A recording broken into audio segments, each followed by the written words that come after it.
space, the world is a blue and green ball. The blue is the oceans, of course, and the green is plants. Humans depend on plants for building materials, medicine, food, for the very oxygen that we breathe.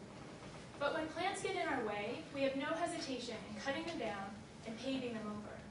What's left is often confined to small islands of green in a sea of agricultural fields or urban concrete.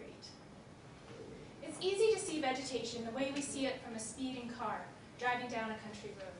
It's just a blur of green. But if we look more closely, we see that the green is made up of vibrant plant communities. Like human communities, plant communities are groups of unique individuals with different histories, jobs, and strategies for living.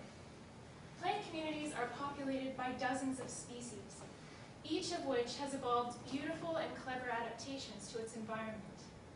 And these communities are changing in response to our actions in ways that we don't fully understand. My research is all about understanding these changes over the long term. I work on southeastern Vancouver Island, where the human population has doubled in the past 4 decades, and forests and savannas have been reduced in area by more than 90% since the mid-1800s. To see how plant communities are changing, I resurveyed 184 plant communities that were first surveyed in the 1960s.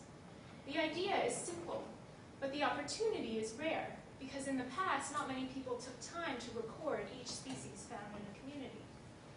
And we can look back even deeper in time.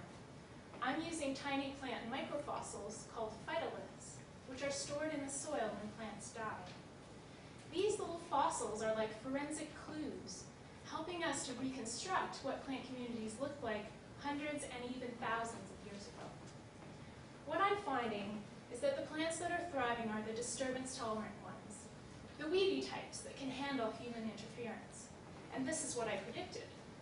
But I was surprised to find that on average, plant communities are becoming more diverse. So far, we're gaining more species than we're losing. But the species that we're gaining are colonizing plant communities right across the landscape, while those going extinct tend to be specialized to particular areas. The result is that our plant communities are looking more and more alike. We're gaining species, but we're losing local character. So the world is becoming less green, but it's much more complicated than that. We need to know how our actions are affecting the unique communities of plants with whom we share the landscape. And to do that, we have to pay attention to how they're changing over time. Thank you.